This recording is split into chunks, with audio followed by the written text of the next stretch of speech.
It started with a moment so humiliating, so publicly brutal, it would replay in millions of minds before the week was over. The valet had barely closed the car door behind Senator John Kennedy when two security guards in black suits stepped forward, their arms outstretched, not to welcome him, but to block his path. The hum of luxury vehicles, the buzz of cameras, the hum of soft jazz leaking from inside the venue, all of it froze. "Excuse me, sir," one of them said flatly, eyes flicking to Kennedy's plain navy suit and old-fashioned briefcase. "This event is for innovators, not politicians." For a second, Kennedy thought it was a misunderstanding. He calmly reached into his jacket, pulled out a sleek invitation embossed with the event's logo and his name. The guard barely glanced at it before smirking. "That's been revoked. CEO's orders." And just like that, in front of a crowd of tech elites, influencers, and media figures, a United States senator was denied entry to the most high-profile tech gala of the year. Gasps rippled through the crowd. Someone whispered, "Wait, is that actually John Kennedy?" A camera phone clicked, then another. Laughter trickled from a nearby group of young coders dressed in hoodies and overpriced sneakers. "Guess even senators need RSVPs," one of them quipped. A man in a tuxedo raised his champagne glass and toasted sarcastically in Kennedy's direction. "To progress," he said, grinning, "may the old never stand in the way of the new." Kennedy didn't respond. He looked once more at the guards, then at the grand glass doors behind them, where lights shimmered and speeches about changing the world echoed inside. He turned around slowly, but just before stepping back into the night, he glanced at a teenager filming from across the street and said, "They just locked the wrong man out of the wrong building." That video would hit 10 million views in 12 hours. But in that moment, the senator walked alone through the dark parking lot.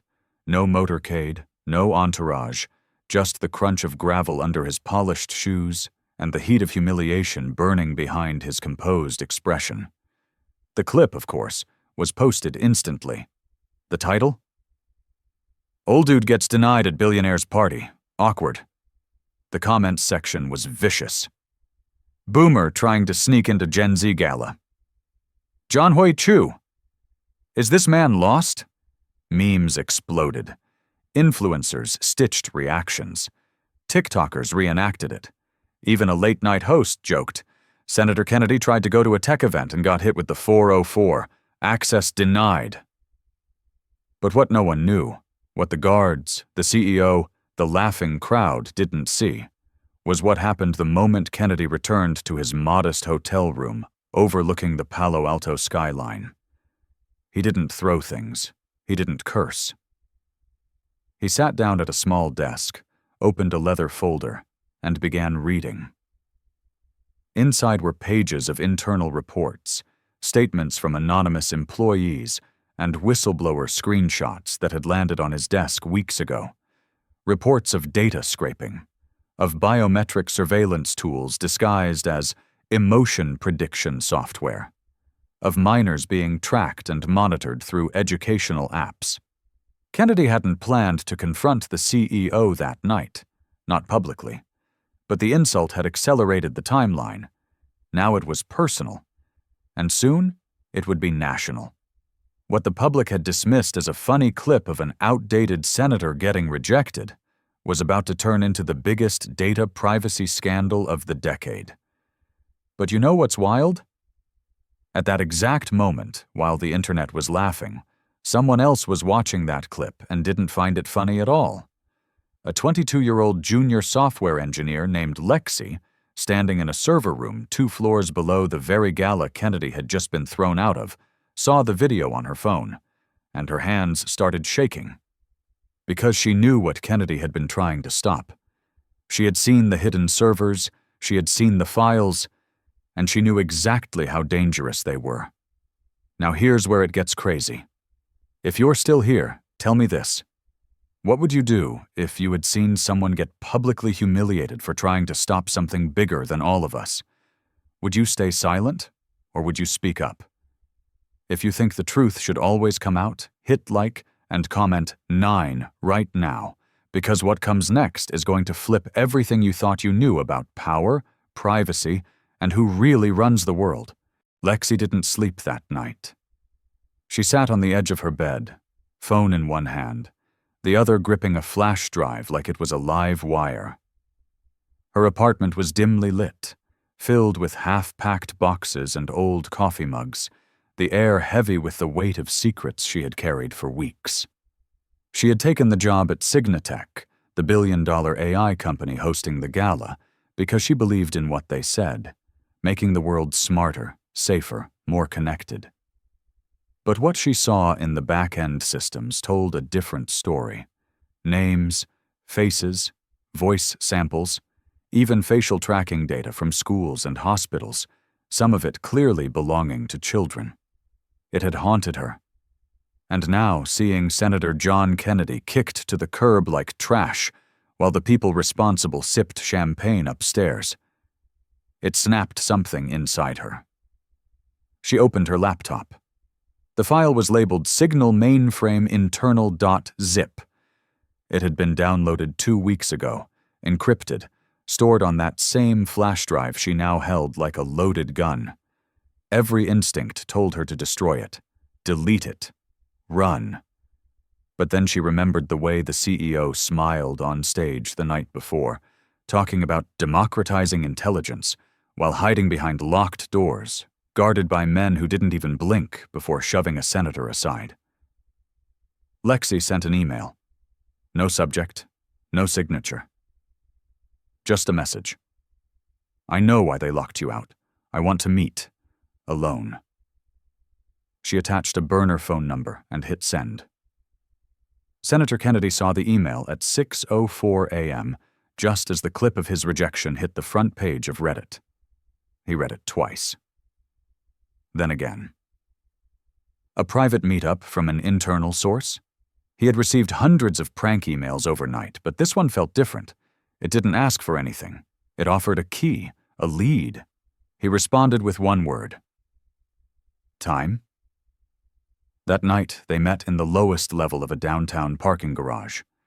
Lexi sat inside her dusty Honda Civic, engine running, windows fogged. Kennedy approached alone. No suit this time, just a worn leather jacket and a baseball cap pulled low. When he tapped on the window, Lexi jumped. But when she rolled it down and saw his eyes, sharp, tired but calm, she exhaled. You Lexi? He asked. She nodded and handed him the drive. No ceremony, no long speeches, just truth. I don't want to be famous. I don't want anything, she said quietly. But what they're doing, if this gets out, it could ruin lives. People need to know. Kennedy studied her face for a moment, then tucked the drive into his coat. You did the right thing. It might not feel like it yet, but it will. Back in his hotel, Kennedy plugged in the flash drive, and within seconds, everything changed. Footage from hospital waiting rooms, audio recordings from smart speakers in private homes, predictive behavior models coded with racial and age-based bias tags. None of this had been disclosed. None of it was legal. It wasn't just invasive, it was criminal. And at the top of every permissions chart, every chain of command, sat the name of the CEO who had tossed Kennedy from his building like garbage. By morning, Kennedy had sent encrypted copies of the data to 2 law firms, a privacy watchdog group, and 3 journalists he knew wouldn't look away. But he wasn't going to rely on them to tell the story. This time, he would tell it himself. A live stream was scheduled for 6 p.m., just 48 hours after the gala. At 5:59 p.m., over 1 million people were waiting. The screen lit up, revealing Kennedy at a simple desk, no flashy graphics, no grand music, just a man with a folder and a truth too big to ignore. He began, You saw the video. You laughed, maybe. You shared it.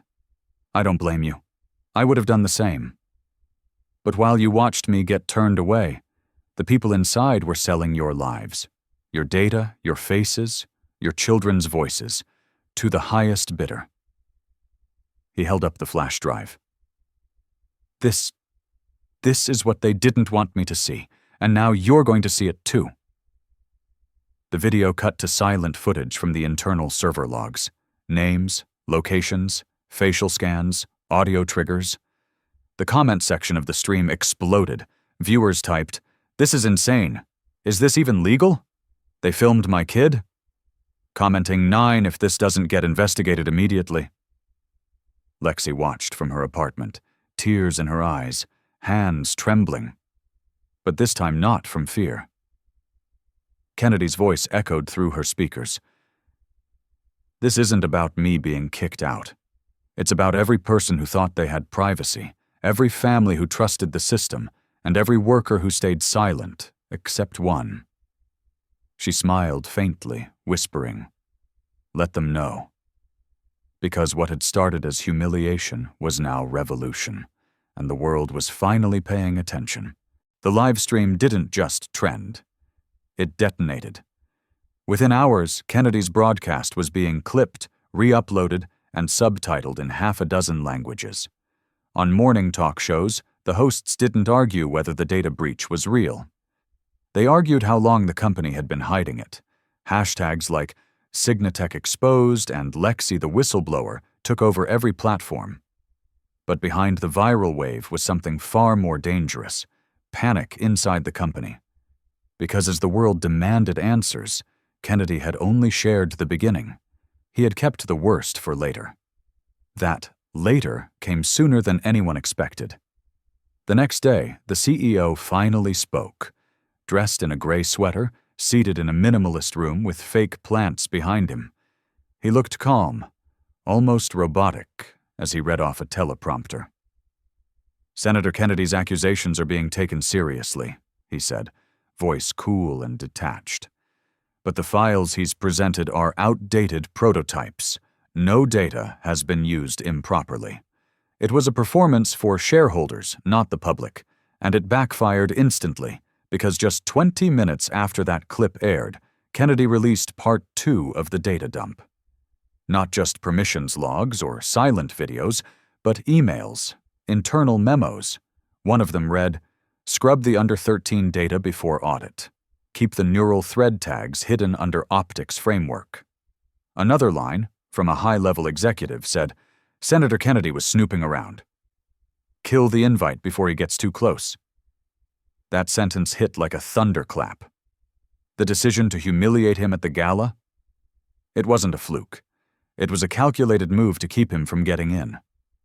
The crowd turned. Media stopped calling it a scandal and started calling it a cover-up.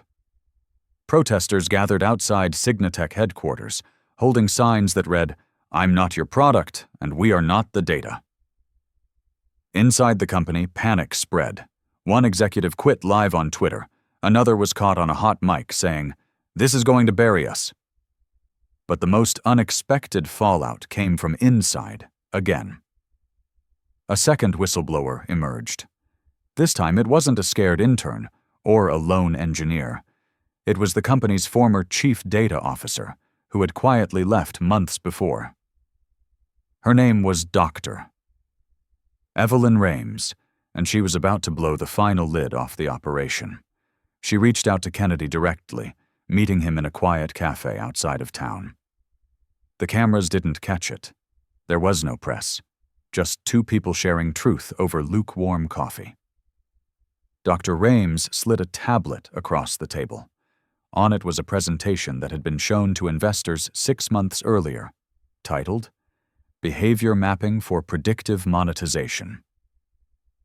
Kennedy scrolled through slide after slide, charts showing how Signatech used voice recordings to predict depression, then sold that data to pharmaceutical companies. Emo tracking from webcams during video calls used to influence hiring decisions. And buried deep in the appendix, a set of contracts, partnered with foreign entities, flagged by national security. Kennedy looked up, his expression unreadable. "Why now?" he asked her. Dr. Rames hesitated. "Because I believed in the mission once, but when they turned you away, I saw what we'd become, and because people like Lexi gave me the courage." That night, Kennedy stood alone in a small studio, once again facing the world. No suit, no teleprompter, just a chair, a drive, and a heavy truth. "I told you this wasn't just about me," he began, voice low but resolute. "And now you're going to see why." He walked viewers through the investor deck, the contracts, the monetization strategies. He didn't shout, he didn't accuse, he showed. Fact after fact, slide after slide. And at the end, he said, "Ask yourself, if this happened to me, in front of cameras, with a title and a name, what do you think they've done to the people with no voice at all?" The comment section erupted again. Viewers began flooding regulatory agencies. Parents posted videos of themselves deleting Signatech apps from their kids' devices. And influencers who had once mocked Kennedy posted apologies, admitting they had been wrong. In the company's HQ, the CEO watched the second live stream in silence. His phone buzzed every few seconds, board members calling, lawyers panicking, investors threatening lawsuits. But his eyes stayed on the screen as Kennedy closed with one final sentence. "Power doesn't come from titles. It comes from truth. And truth, once seen, can't be unseen." For the first time since the scandal began, the CEO looked shaken. Not because he feared Kennedy, but because he feared what people now knew. The tides had turned. The world wasn't just watching, it was demanding justice. And Kennedy wasn't finished yet. 3 days after the second live stream, the walls of Signatech weren't just cracking, they were collapsing. Share prices had plunged 42%. 3 senior executives had resigned. The board issued a rushed statement. "We take privacy seriously and are cooperating with all inquiries." But no one was listening anymore. Not the protesters camping outside their San Francisco headquarters. Not the parents on morning shows, holding up screenshots of apps secretly harvesting their children's voices. And not Senator John Kennedy, who had just stepped off a red-eye flight in Washington with something far more powerful than outrage. He had momentum. But Kennedy wasn't headed to a press conference or a studio. He was headed to a modest auditorium in Baton Rouge, the same place he had launched his first town hall 15 years ago. There were no velvet ropes, no luxury lighting, just fold-out chairs and hand-painted signs that read, "Our data, our rights." The room was packed. Grandparents, teenagers, tech workers, teachers. They didn't come to be entertained. They came because they felt exposed, betrayed. And Kennedy was the only one who seemed to be doing something about it. He stood at the front, sleeves rolled up, papers in hand, and began not with a speech, but a question. "How many of you use smart home devices?" Nearly every hand went up. "And how many of you thought your private conversations were just that? Private?" The room fell silent. Kennedy nodded slowly. "That's what I thought too." He didn't raise his voice. He didn't preach. Instead, he walked them through what had been uncovered, step by step. How microphones were activated without consent. How facial expressions were monitored during video calls.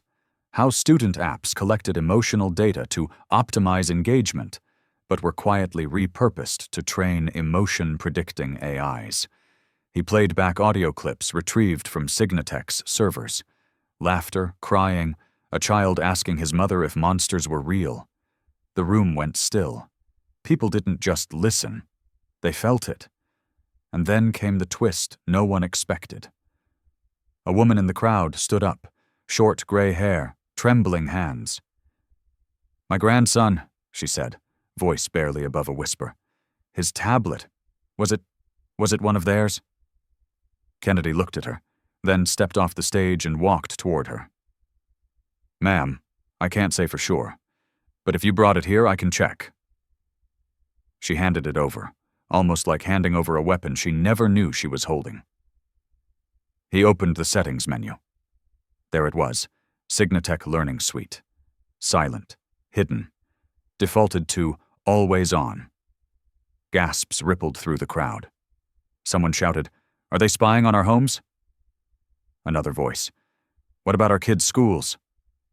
A wave of panic threatened to overtake the room, but Kennedy raised a hand. "Listen to me," he said firmly. "This isn't about fear. It's about fixing what's broken." He told them about Lexi, about Dr. Rames, about the people who chose truth over comfort. He reminded them that justice didn't come from waiting, it came from action. And then he made a promise. He would propose a new bill, one that would force every tech company receiving federal funding to disclose exactly what they collect, how they store it, and who they sell it to. He would demand user consent, clear opt-outs, and criminal penalties for violations. The crowd erupted into applause. Not polite applause, but the kind that shakes the air, that comes from people who finally feel seen. But back in Silicon Valley, things were far from settled. Inside the company's glossy boardroom, the CEO stared at a stack of legal notices. One from the Federal Trade Commission, one from the State Attorney General, and a subpoena marked urgent from a Federal Data Protection Task Force. His PR team was in shambles. His legal team was buying time, but time was no longer on his side. Then came the final blow. That evening, Kennedy dropped the third and final video. But this one wasn't about data. It was about abuse of trust. The footage was simple. A security cam angle, leaked by an anonymous insider, showing the CEO and 3 executives watching Kennedy get turned away at the gala in real time. They weren't alarmed. They were laughing. One clapped, another toasted, and the CEO, with a glass of wine in hand, said, "That's one less problem inside. I hope someone's recording this. He looks pathetic." They had mocked him, and the world saw it. Within an hour, their corporate website crashed from traffic. Reporters swarmed the CEO's mansion. Employees began leaking even more. Class action lawsuits were filed across 6 states. And yet, in the middle of the storm, Kennedy didn't celebrate. He didn't gloat. He released one final message, only a minute long. "I didn't do this for revenge. I did it because you deserve to know. Your life is not a product. Your voice is not a data point. Your children are not test subjects. And I'll keep fighting until that's more than a headline. Until it's law. If you've made it this far, take a second to ask yourself, how much of your life do you truly own? And if you're ready to draw a line, drop a 9 in the comments and hit like. Because the moment we stop paying attention, that's the moment they win. But not this time. Not anymore." In the wake of the third video, something changed. Not just on the internet, not just in the media, but in the hearts of ordinary people. The conversation had shifted. What started as a humiliating clip of a senator getting rejected at the door had become a national reckoning. Parents pulled smart speakers out of their homes. Teachers demanded audits on classroom apps. Local news stations ran late-night specials titled "Who's Listening?" and Signatech. It wasn't just reeling, it was collapsing in real time. The CEO, once hailed as a visionary genius, now couldn't step outside without flashbulbs chasing his every move. One moment in particular would define his fall. It happened on the marble steps of a conference center in New York. He had just finished a closed-door meeting with lawyers and was pushing through a crowd of reporters when one voice cut through the chaos like a razor. "Mr. Langford, do you regret mocking Senator Kennedy?" He stopped. Cameras zoomed in. His lips twitched as if forming an answer, but no words came. For the first time, he looked small, not powerful, not in control, just exposed. That clip spread even faster than Kennedy's original live stream. It became a symbol, a meme, a moment. The mighty tech mogul, speechless in front of the world, the exact inverse of the smug smirk he wore in the leaked video. Commenters dubbed it the silence heard around the world. But the most powerful moment wasn't captured on camera. It happened in a quiet courtroom 2 weeks later. A hearing had been scheduled. Not a trial yet, just an evidentiary session. Kennedy sat at the front, not as a senator, but as a witness. Lexi was there too, sitting behind him in the second row, her hands clenched tightly in her lap. Dr. Rames stood next to federal investigators, nodding silently as the first official exhibit, Kennedy's original flash drive, was placed on the table. The judge leaned forward. "Let the record show," he said, voice calm but weighted. "This is not merely a privacy violation. This is systemic exploitation, and the court will treat it as such." A murmur rippled through the gallery. The CEO sat at the defense table, pale, visibly sweating. His high-priced legal team whispered furiously, but there was no strategy left that could erase what had already been seen by millions. Outside the courthouse, a different scene unfolded. Families had gathered with signs, "Protect our privacy," "No more silent surveillance," and "We are not the product." Reporters gave live updates as the hearing proceeded, but what mattered most wasn't the verdict. It was the unity. People weren't waiting for laws to change. They were demanding it now. And Kennedy? He never made it about himself. In fact, when a reporter asked, "How does it feel to be the face of this movement?" he simply replied, "This isn't about my face. It's about all the faces they captured without asking." That night, in the same community center where this battle had truly begun, Kennedy returned for one final meeting. No cameras, no stage, just folding chairs, a few donuts, and a full room. Lexi was there too. She stood up, voice shaking at first, but steady by the end. "I used to think I was just a cog in a machine," she said. "But after I saw Senator Kennedy get thrown out like he didn't matter, I realized, if someone like him could be silenced, so could the rest of us. I didn't leak those files to be a hero. I did it because I'm tired of being afraid." A long silence followed. Then Kennedy stood, walked over, and gently placed a hand on her shoulder. "You didn't just expose them," he said. "You reminded us that doing the right thing doesn't always come with a crowd. Sometimes it starts in silence, but that silence can echo." He looked around the room. Dozens of eyes on him, some tearful, some angry, all listening. "I'm not here to make promises," he said. "I'm here to tell you we've started something. A bill is being drafted. It's got teeth. It's got support. But more than that, it's got you. Because the system doesn't change from the top down. It changes when the bottom says, 'That's enough.' And you've said it, loud and clear." He paused, scanning the room one last time. "So, if you've ever felt invisible, if you've ever wondered whether your voice matters, know this. They saw us. They all saw us. And next time they think about hiding behind a screen, they'll remember the people who tore the curtain down. If you've been watching this story unfold, and you're ready to stand for something, now's the time. Share this. Talk about it. Comment 9 if you believe no one should be watched without knowing. Because this movement didn't start in Congress. It started with a locked door, and someone brave enough to knock anyway. 2 months later, the world had changed. But not in the dramatic, overnight way people hoped for. There were no fireworks, no sweeping government announcements, no headlines screaming victory. The real transformation was quieter, slower, deeper.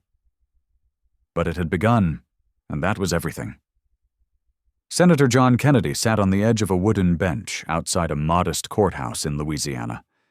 The air was thick with humidity, but he didn't seem to notice. In his hands was a manila folder, weathered and creased, filled with hand-signed letters from citizens all over the country. Parents, teachers, truck drivers, teenagers, veterans, all of them telling their stories, how they'd discovered their homes were being listened to, how their children's photos had ended up in AI datasets, how they'd deleted apps, filed complaints, and started conversations in places that had been silent for far too long. Inside the building behind him, the final version of the digital bill of transparency and consent had just passed through committee. It wasn't perfect. It had been watered down, fought over, delayed, redrafted, but the core remained.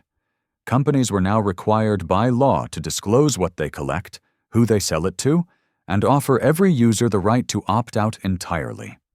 Violators could be fined. Repeat offenders could be shut down. It was a beginning. But the real victory wasn't in the legislation. It was in what it awakened. Kennedy stood, walked to the end of the courtyard, and watched a group of high schoolers tap away at laptops under a shaded tree. They weren't filming dance videos or chasing trends. They were coding. One of them wore a shirt that read, "My life isn't a data set." He smiled. That phrase had started as a comment under one of his videos. Now it was on t-shirts, posters, protest signs, and stickers on college laptops from New York to Seattle. He pulled out his phone. No press releases, no social media, just a quiet message to Lexi. "The law passed. I left your name off the official record, as promised. But you'll be in every story that matters." Her reply came minutes later. "That's enough for me. Tell them to keep watching." Meanwhile, back in Silicon Valley, the Signatech Tower, once gleaming with ambition, now stood dim. The CEO had resigned in disgrace. Lawsuits had drained the company's coffers. Investors pulled out. The name Signatech was now synonymous with betrayal, a warning for the next generation of builders. Power without ethics is just corrosion in disguise. But it didn't end in ruin for everyone. Dr. Evelyn Rames joined a new non-profit focused on ethical tech design. Lexi launched a startup of her own, building tools that allowed users to own their data and track how it moved. Within weeks, she had a waitlist 50,000 names long. Not bad for a whistleblower who once feared losing everything. And Kennedy? He returned to the work he had always believed in, not chasing headlines, not picking fights, but protecting people who didn't have the time or the tools to protect themselves. He didn't seek revenge. He sought reform. And when history looked back, it wouldn't see a man embarrassed at a gala. It would see a line in the sand. A few weeks later, he gave one final speech on the matter. Not in Washington, but at a small-town library filled with folding chairs and good lighting. The place was packed. Some were there to ask questions. Some were just curious. All of them were there because they wanted to understand how it all happened. He began with a pause. Then a sentence no one expected. "I want to thank the man who kicked me out that night," he said, smiling faintly. "Not because he was right, but because he reminded me that silence is always comfortable for the people doing the wrong thing. And confrontation, no matter how uncomfortable, is sometimes the only thing that leads to truth." He let the room breathe, then added, "We don't always choose our moments. Sometimes our moments choose us. What matters is what we do next. So now the question is yours. If you've been here from the beginning, if you've watched this journey unfold, from humiliation to revelation to redemption, then ask yourself this. What would you do if you were locked out of the room where truth lived? Would you knock again? Would you record? Would you speak? Because now more than ever, we need people who won't look away. And if you believe that too, comment 9 and share this story. Let it reach the next person standing outside a door that was never meant to be locked in the first place. Because the room doesn't belong to them. It belongs to all of us.